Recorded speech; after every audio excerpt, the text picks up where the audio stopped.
Hello, you lovely lot. It's back. Series 4 is here, and I am so pleased to be able to bring you the first episode with the fantastic Sarah Stone, founder of the Military Coworking Network.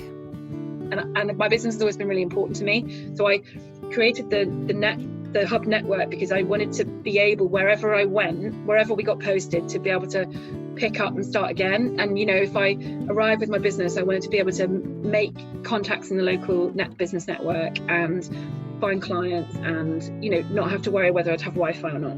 And I wanted to be able to make friends with people that, in a way that was focused on me and not like who my husband was. But just before we get stuck into the interview, I want to let you know about the sponsors for this series, the Royal British Legion. The Royal British Legion is at the heart of a national network that supports our armed forces community.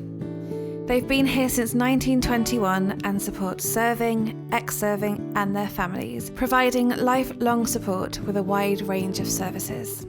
I'll be sharing some of the fantastic support from the Legion over this series, but in the meantime, head over to their website to find out more, www.britishlegion.org.uk. And now to the brilliant episode with Sarah Stone. Hello, Sarah. Right, first up, you need to do something to get me off the hook. I have lost count of the amount of people that have come up to me and said that I need to interview you. We tried it, I think, way back in series 2. It wasn't the right time. It didn't work for either of us. And since then, we have probably been the busiest people in the entire world and we couldn't find a time. But the end of the world happened. There is a global pandemic. Suddenly we have a little bit more time and we are actually talking and I'm really excited. But I do need you to apologise and to let everybody know that it isn't me and that we did try really hard and that I finally got you. I'm gonna interrupt you because it wasn't you. I'm gonna go further. It was totally me. I wanted to apologise to you because you've tried really hard and I've been really, really crap.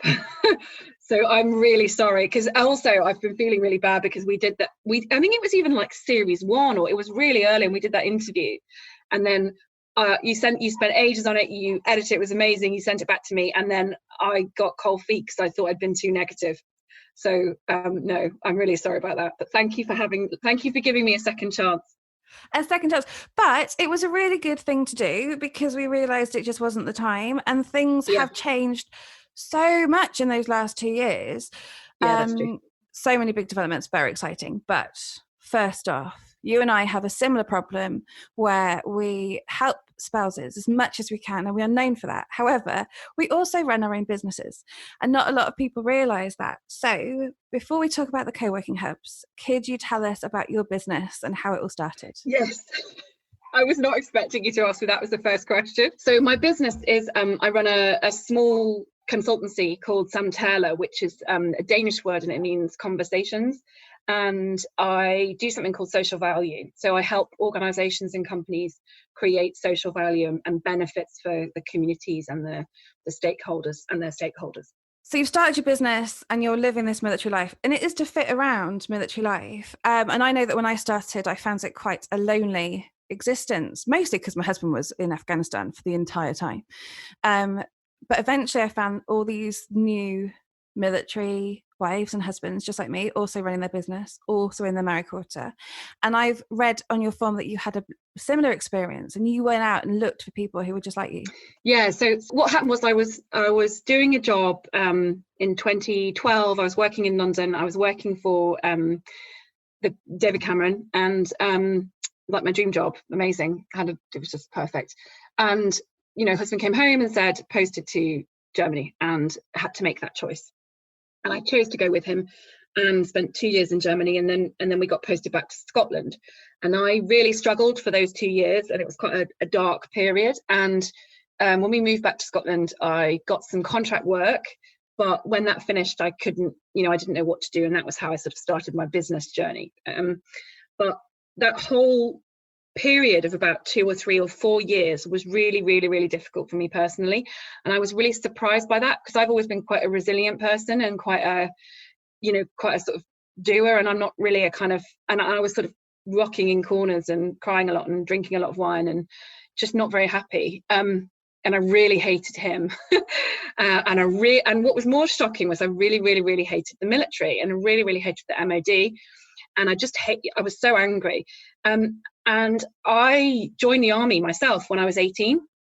And I often say that experience has made me who I am now. I wouldn't be where I am now. You know, I wouldn't have ended up working for David Cameron if I hadn't have had my military training. And so I feel like I owe a lot to the military, and I have a lot to be sort of thankful to them for. And I couldn't believe that I was suddenly sitting there, you know, hating them. And I just thought, this is like totally wrong. And it's not me, and it's not them. It's just the situation. So there has to be something that we can do to change it, because it just didn't seem to make sense. John, my husband, he loves his job.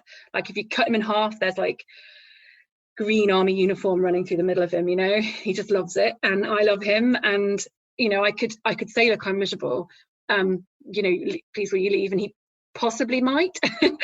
But I don't think that, well, I know it wouldn't make him happy, and so it would just be transferring one person's misery onto another. So I just thought, you know, is there another way? Can we try and find another way? And I was trying to think what would have helped me, and I couldn't do anything about the fact that, you know, that he'd been posted to Germany, and I couldn't do anything about the fact that I'd had to leave a job I loved. But I could do something about the fact that I couldn't find work I loved in a place where I loved. So, and for me, that answer had been setting up a business, but for other people it's not. So for other people it's, you know, they just need a job that they can work between 10 and 2, you know, and drop the kids off and do the job and then come back. Or for other people it's they want to study, or they want to work remotely for employers. So it's just about trying to find different ways that you can carry on doing the thing that you loved. And so I was sitting in my quarter in Edinburgh, and I started my business. I started the first business, and I was, you know, coming out of my really dark place and trying to think, well, how can I turn this into something positive, and how can I, you know, how can I stop other people having to go through what I've just been through, because it's pretty unpleasant. And if it's been that unpleasant for me with all the advantages that I've had, you know, like I work for the Prime Minister on my CV, it must be really difficult if you didn't have the chance to build a career before this happened to you, sort of thing.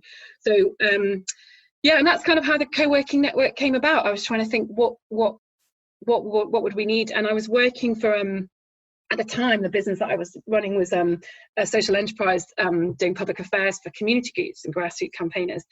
And I was working with some communities that were involved with a Scottish Government programme called Can Do Places. And that was all about taking abandoned buildings or communities taking over abandoned buildings and using legislation that had been brought in Scotland at the time, and turning them into places where anybody can do anything.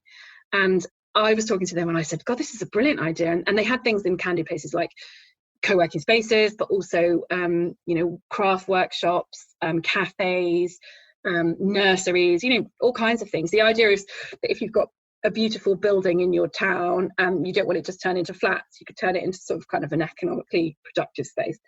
And so I said to them, God, this is awesome. You know what, military bases could really do with one of these, because there are loads of empty buildings on military bases as well. And the guy in charge of it said, well, tell me more, how would that work? And so I told him, and he said, oh, well, would you like to come and do a presentation to the Scottish Government? And I said, oh, okay. So I did, and I gave this presentation to the Scottish Government's Veterans Minister on how a can-do place could help the military community. And it was like, I don't know, like 40 or 50 people in this room. And everybody, at the end of it, everyone was like, oh my God, that's amazing. It's really good. Everybody should have one. And I was like, yeah, they should. And then there was this pause. And I just realized that, it wasn't going to happen. You know, everybody thought it was a good idea, but wasn't actually going to happen unless someone made it happen. So that's sort of where it started. And it's just grown from there. You started off in Leuchars, which is the one that you started. Is that the first one? Yeah. And they are growing, and there are more of them. And they're basically a space where you can go if you need a little bit of company, and it's if you're working in your own business, or if you want to study something, or if you just need that sort of camaraderie that sometimes you don't quite find on a base. And I think they're a fab idea. I went to visit the Bry's one, which I love. It's the old Costa Coffee, which blew my mind, but it's fab. They're all a little bit closed because obviously the world has gone a bit wonky, but they will be back, and it's given you the space and the time to grow it and make it stable. Yeah. how is it going? What is the plan? How many have you got now? Yeah, so before COVID there's 7 open. So we've got them. We had one. Leuchars obviously was the first one. RAF Leeming, Brize Norton, Sandhurst, Aldershot, Chivenor, and Bovington. With the 7 that were open, and there's about another 20 that are in development. But it's been a bit of a mad journey, because I don't think I realised quite what I was doing. I think if I knew then what I know now, I probably wouldn't have started it. But like, once you've started, you just kind of got to get on with it, haven't you, really? And so they've grown organically, because we've up to this point, we've just recently been awarded some money by the Covenant Trust, but up to about 2 weeks ago, we haven't had any money. So we've just had to kind of do everything on a bit of a shoestring, and like, it's all just been a bit, what can we get donated? But the fact that we have the skills that we have in our community meant that we could, we have got graphic designers like you've very kindly done all of our logos. We've got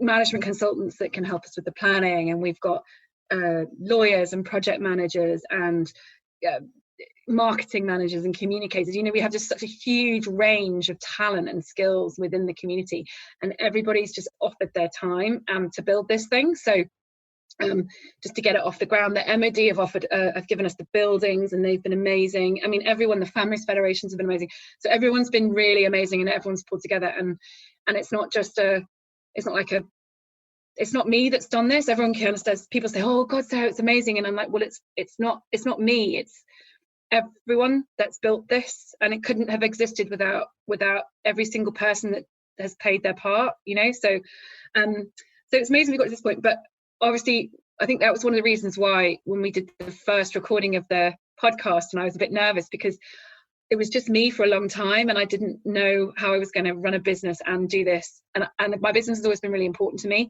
So I created the hub network, because I wanted to be able, wherever I went, wherever we got posted, to be able to pick up and start again. And if I arrive with my business, I wanted to be able to make contacts in the local business network and find clients, and not have to worry whether I'd have Wi-Fi or not.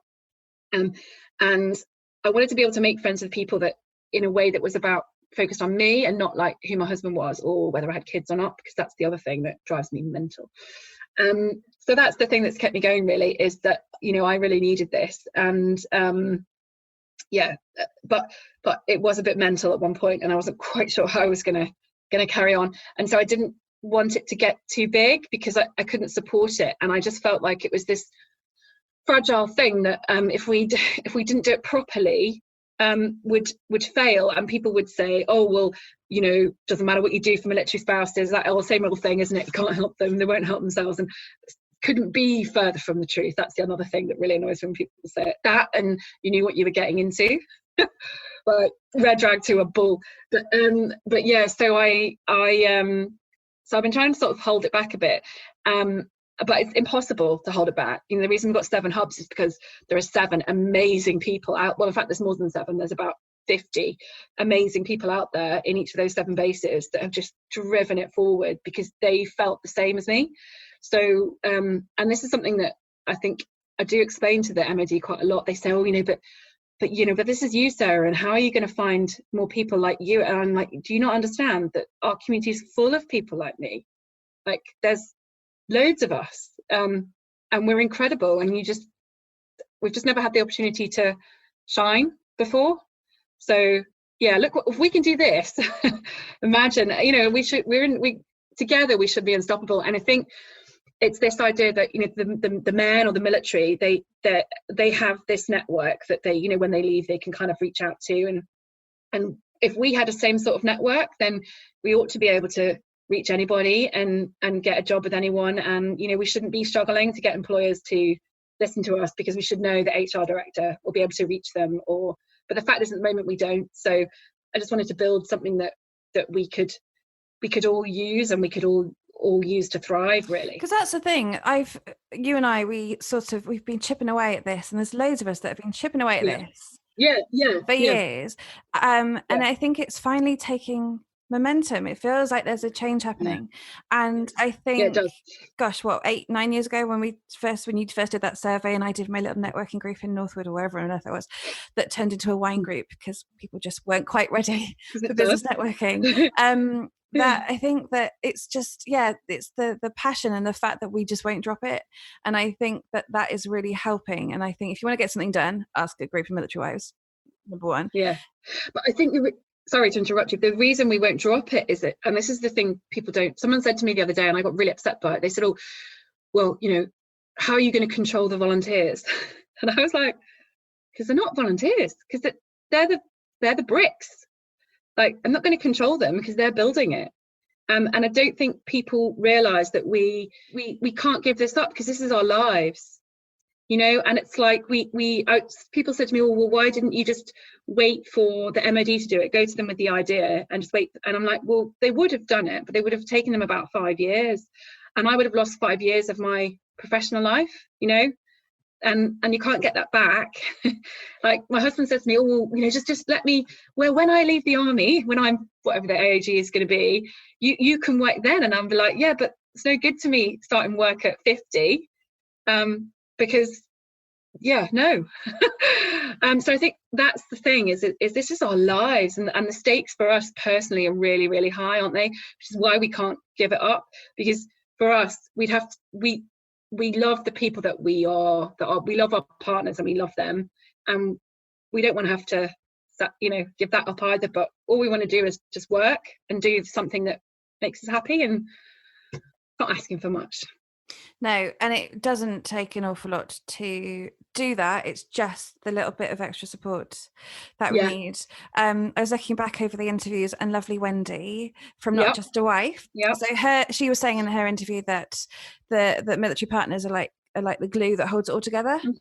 And without that glue, it doesn't stick very well. What kind of support do you think we need? Obviously, the co-working hubs are epic, and then we've got my online networking stuff, which obviously I love. But that's always the question: what is it? What do we need? So I think you just hit the nail on the head earlier, actually, when you said, there's that you and me and people like Hella that recruit for spouses, and Wendy, and lots of people have been chipping away and doing stuff, but it's only because everybody's been working together that you've created the environment where the plant can thrive and grow. You need the sunlight, you need the water, you need the soil, you need all of it. And so I don't think there's any one thing, and I think this is part of the problem. This is why it's taken maybe so long for people outside of our community to realize that that us inside the community are onto something, because they've been looking at it quite two-dimensionally. So I hate the phrase spousal employment. Like, if I hear that word and welfare, they're the two words that drive me mad. But it's this idea that and they said we don't know why we can't fix spousal employment, and we've spent millions of pounds on different projects but none of them work, and you kind of think, well, that's because you haven't got a two-dimensional community. You've got a really, really varied group of people, and they're all ages, they're all different backgrounds, they're all different sectors, different industries, different likes, different dislikes. The only thing they've got in common is that they all went into a bar and snogged someone who happens to work for the military. We fell in love with the wrong person, not really the wrong person, but that's all we have in common. And well, we have a culture in common now as well, but at its heart, and so you can't. So we all experience different challenges, and you need different solutions to support. So for some people like you and me, working for ourselves is our solution, and so we need the company of other like-minded people to pick us up when we're down a bit, which is what your networking group does so brilliantly, and give us advice and a bit of help when we don't know how to get started or don't know where to go for this and that and the rest of it. But other people might need to know, how can I want a GCSE in maths, because I didn't get one when I was at school, and I've realised I can't do very much without one, and that's what they want. And so the thing they need is they need to be given a bit of help to find out where they can get one locally, and is there a remote course, and how do they get funding for it. You know what I mean? It's that kind of stuff. And then it's probably a little bit of help to, if they haven't studied for a while, it's, you know, maybe help structuring their day so they can be productive and get the course done, and confidence as well, because probably maybe their confidence has gone a bit. And other people, it'll be they, you know what, they just want a job, right? They've just got a job, and then they get posted, and all they want to do is just get another job in the next place. And so all they need is to know what the, you know, if they work in childcare, what's the nearest nursery, and who's looking, and where do they need to send their CV. You know, it's not much. And this is the thing that I found, is that we don't need much. Like, it's the smallest things that made the biggest difference to me. You know, the neighbour that knocked on my door and said, "Oh, I saw you and you didn't look very happy. All right, here's a bottle of wine."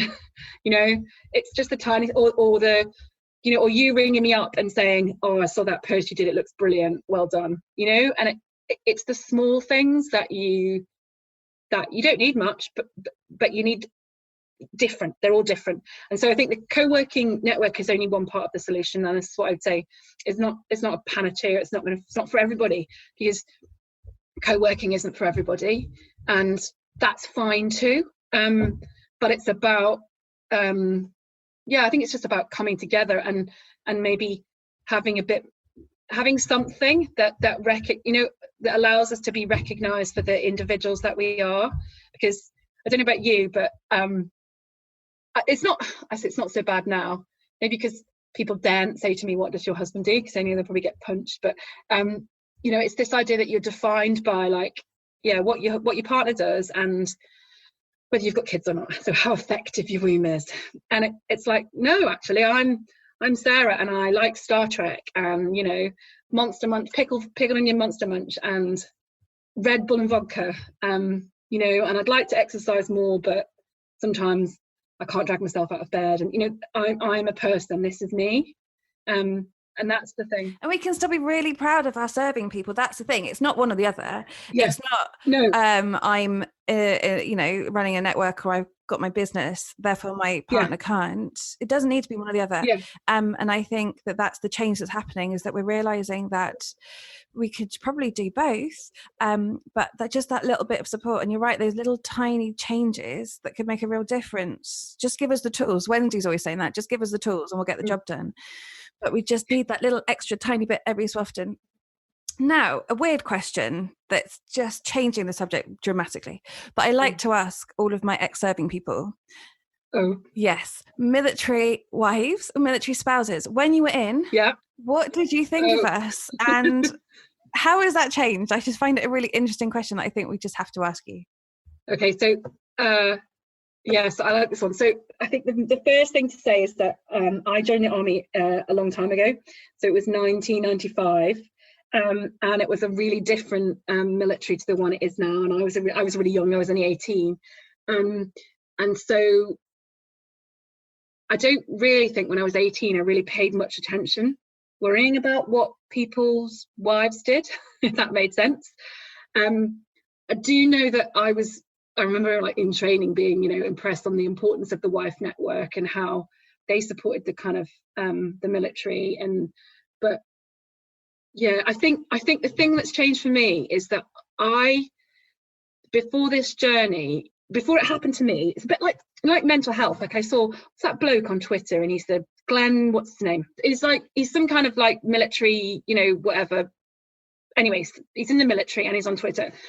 And he does a lot of stuff on mental health. And he did a video the other day, and he said, "Oh, you know," and he's like, you know, one of these tough blokes, and it's like, if he can talk about it, then hopefully it should be all right for the people. And he did a video the other day and said, "Oh, you know, until it happened to me, mental health problems, I didn't realise that it can happen to anyone, and that it doesn't mean you're weak."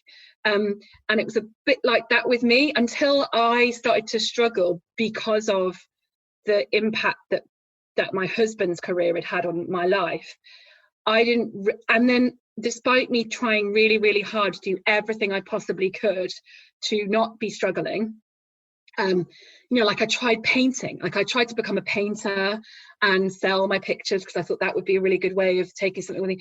I took in transcription typing. You know, I tried, like, loads of stuff. I even tried to, like, just be okay with being a stay-at-home mum, because I thought, well, I'm really lucky. I've been given this real opportunity. Why can't I just enjoy it like everyone else does? And then I realized that just wasn't right for me personally. It's right for a lot of people, but it just wasn't right for me. But so I tried really hard to not struggle. And then one day I sat down and I realized that actually it wasn't me.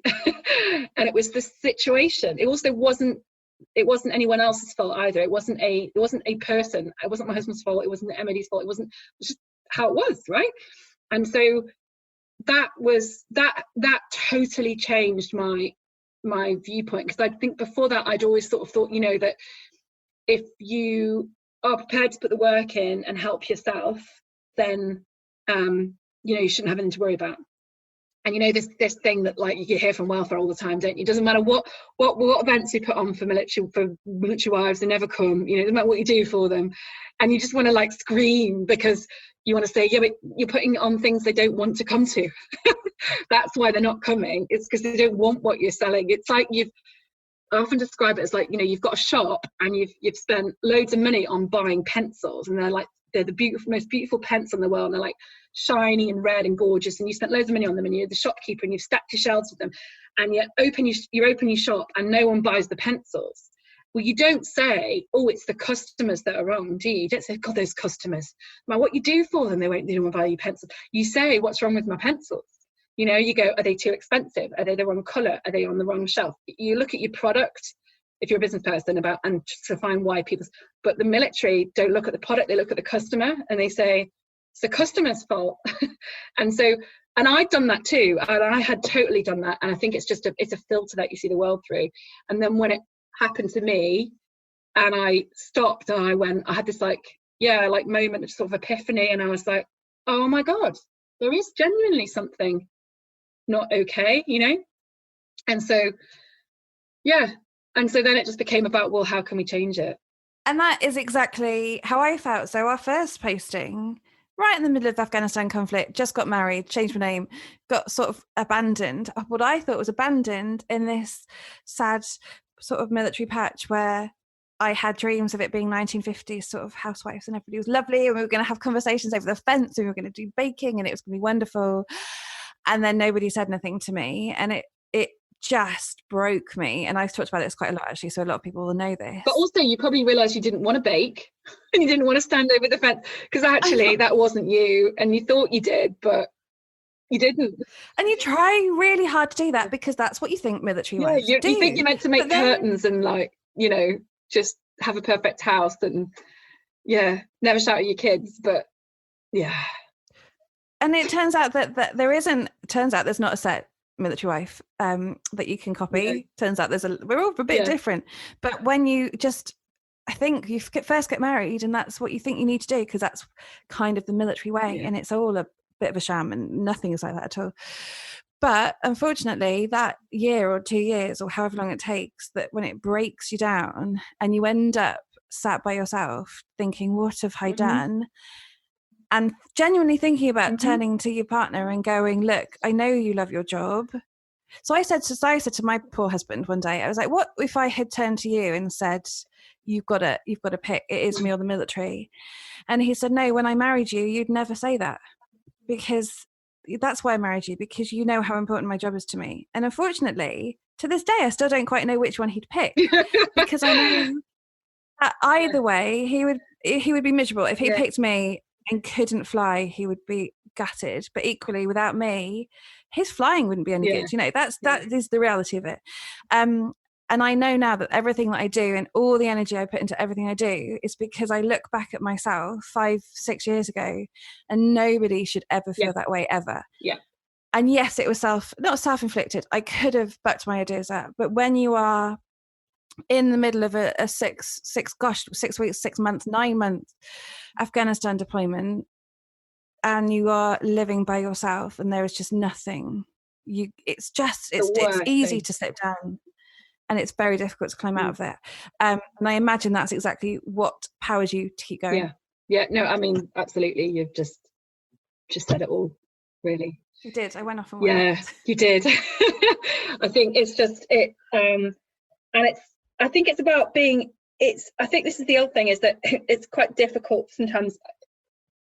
it's quite difficult for people in the military to accept or acknowledge or be really honest about quite how hard the lifestyle they've chosen is on the people that they love the most. You know, that's quite a difficult thing to get your head around, that the choices that you've made are having this really quite awful impact on the person that you love. And so it's human nature, isn't it, to not want to kind of acknowledge those sorts of things. And so you deny, you defend, or you get defensive, and all that other stuff. And I think I think that was maybe the shift, that maybe that there's a few of us who've just kind of gone, well, look, it's okay to say that it's not okay. It's okay to say that it's not working, because we want to fix it. We're not trying to tear it down.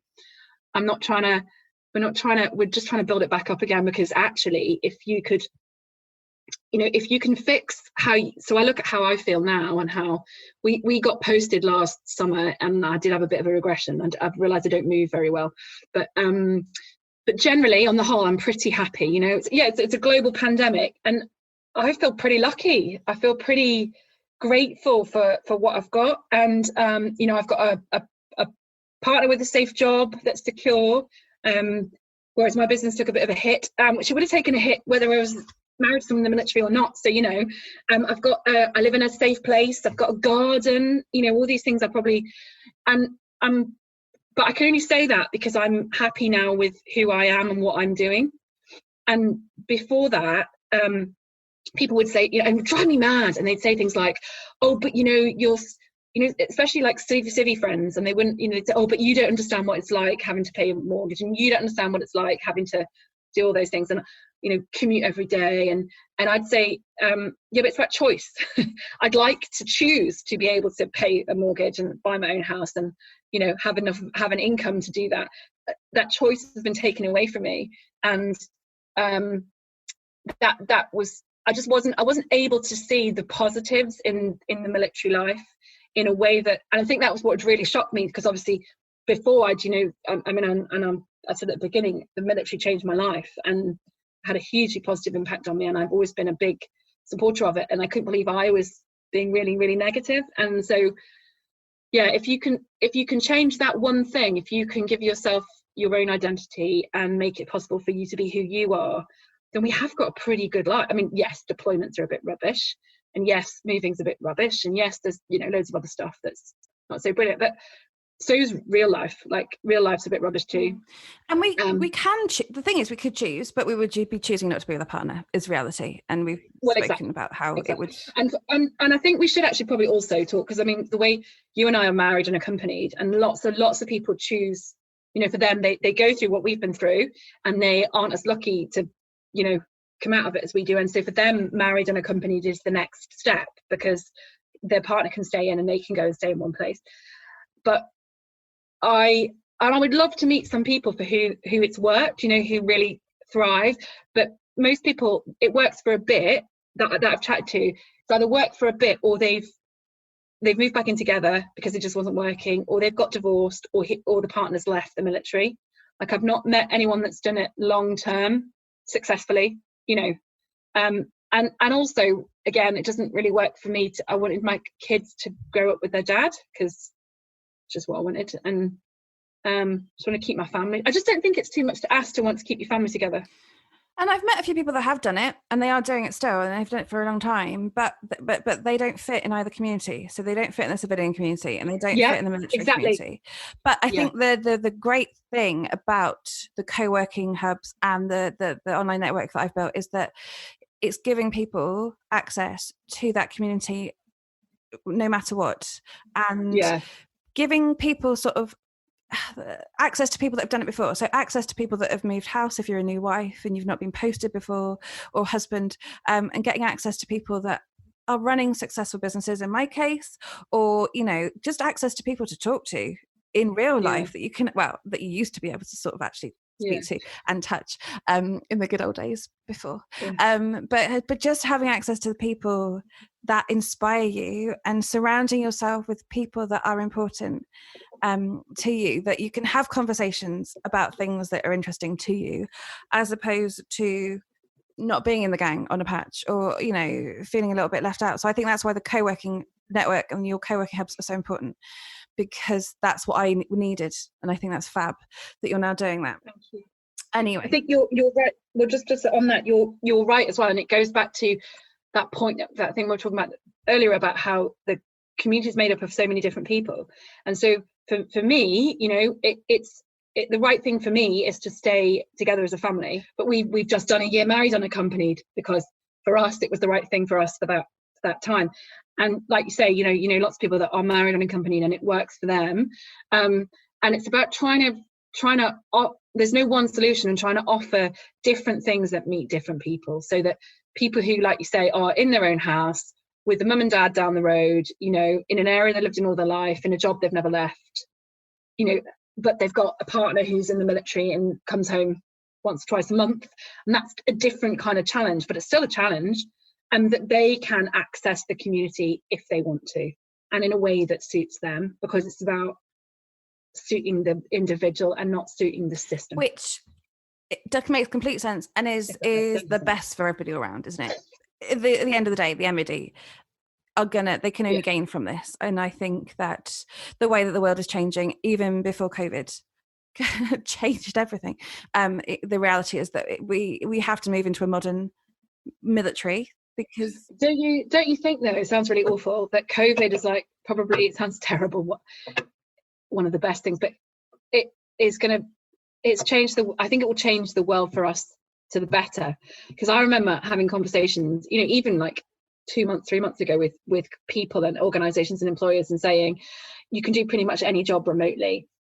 And they'd say, oh, no, you know, we offer flexible working, but you've got to, you know, be in the office 4 days a week, and maybe you've got to come and work for us from the office for like 6 months, and if we like you, then maybe you can have the odd day working from home.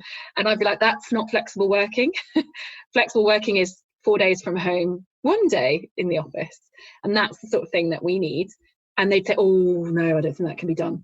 And now, you know, you've got people answering call centres for banks are being done from people's bedrooms. And yeah, the whole thing's being done remotely. So I just think all the people who are, you know, who are going to be posted this summer when the posting freeze ends, who perhaps were faced with having to give up their job, might now maybe get a different answer when they have those conversations.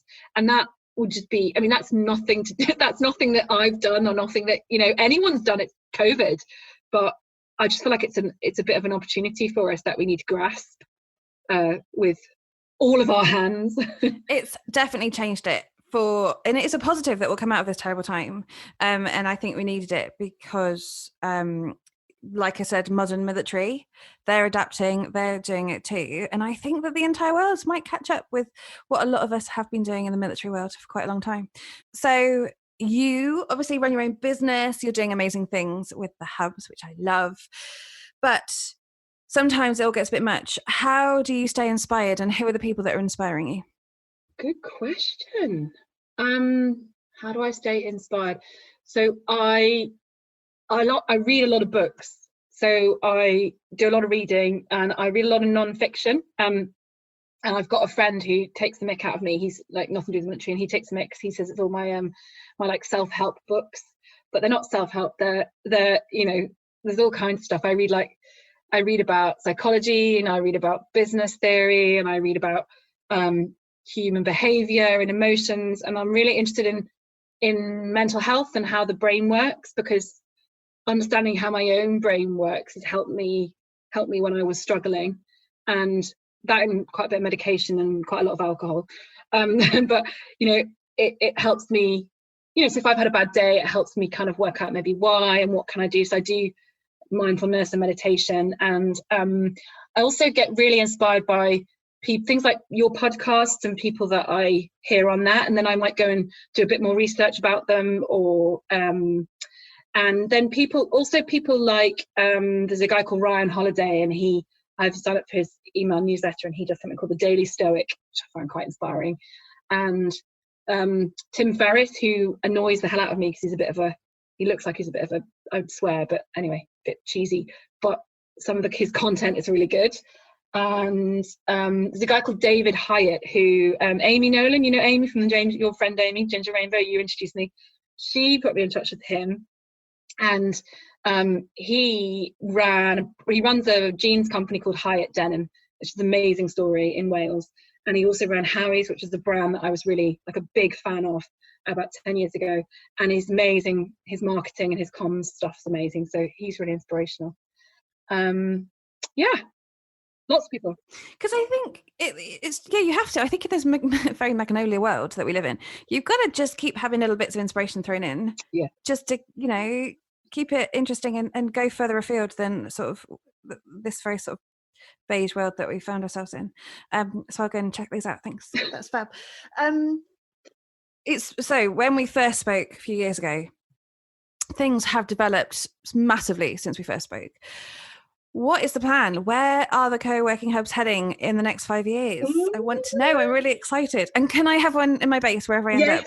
Is basically the selfish answer to the question I'm asking. So I suppose I can probably only tell you the next 2 years with any kind of great certainty. So for the last sort of 3 years, it's been really organic and largely flying by the seat of our pants and a bit sellotape and sticking plaster. And then, as I said, with the help of the Families Federations and the MOD, we got some funding from the Covenant Trust at the beginning of this year, which we've just used to set up a sort of, we're going to use to set up a central support function that can kind of run the network and support the hubs, because I don't know if you've read Black Box Thinking, but it's the most awesome book. And it's all about how you can learn from failure and how success is built on failure. And we've learned a huge amount from the experience of running the hubs over the last few years, and things that have worked and things that haven't worked. And one of the things that I think I thought at the beginning was that, all the hard work will be in setting the hubs up, but once they're up and running, they'll be really easy to just tick over. And that you can go and use the hub and, when you've got spare half hour, do the things that are required to keep it up and running, because it will all be pretty, how hard can it be? This is what I thought was, how hard can it be to keep an office open? And it turns out it's not very hard to keep an office open, but it is quite a bit of work to do it properly. And so I had thought that, and what I've realized is the people that use the hubs are really busy. We've all got businesses or courses to study for, or jobs to do, and families to look after, and so we've got a little bit of spare capacity to keep a hub open because we want it, because we need it, but we haven't got enough to do huge amounts of work. It has to be super easy for us. So what we need is a kind of remote support agency that we can just support function. We can just pick the phone up and go, I want to do whatever, a networking event, I want to do this, that, and the rest of it, and they can just do it for you. And so that's what we're going to use the money to do. So, and then we are also we've had obviously lots of people who've been really supportive of the idea, but, we haven't been able to kind of formally assess or test whether it has a positive impact on people. Super easy to say, that helps and that makes my life better, but you have to kind of be quite robust about evaluating it, and being quite open about the fact that if it doesn't work, it doesn't work, and I think it comes back to what we said at the beginning about why you and me and everybody else is doing this, is because this is our lives. So if it's not going to work, we want to know just as much as anyone else, because we're going to stop doing it and find something that does work. So so what we're going to do is we're going to set up this essential support function and try and kind of evaluate how the hubs have worked over the last 2 years. And that's why it's brilliant that we've got the pause of COVID.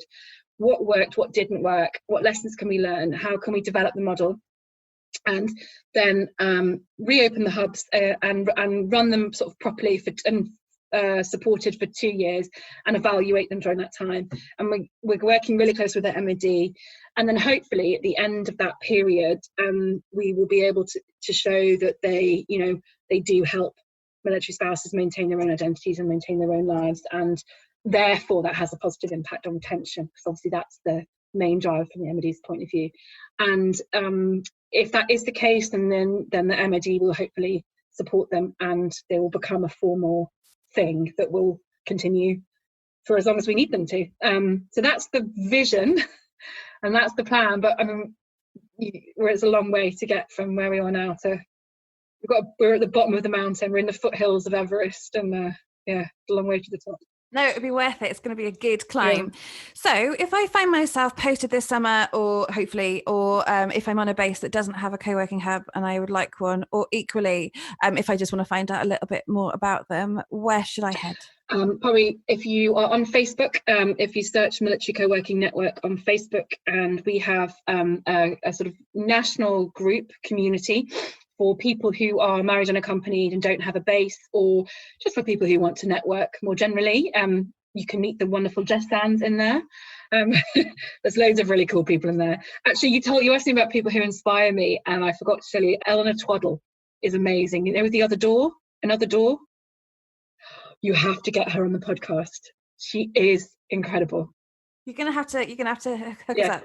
Oh, I will hook you up. She's so good. I'm not even going to say anything so that you can get her on the podcast and everyone can listen to her. She's just brilliant. Anyway, so she's in there too. But then we also have the bases that have hubs that are either open or in development have their own Facebook groups, because the idea is that we want it to be so whenever you get posted somewhere, you can just join the co-working group, and that will connect you to other working partners of military personnel. I hate the word spouses, need to come up with a better one.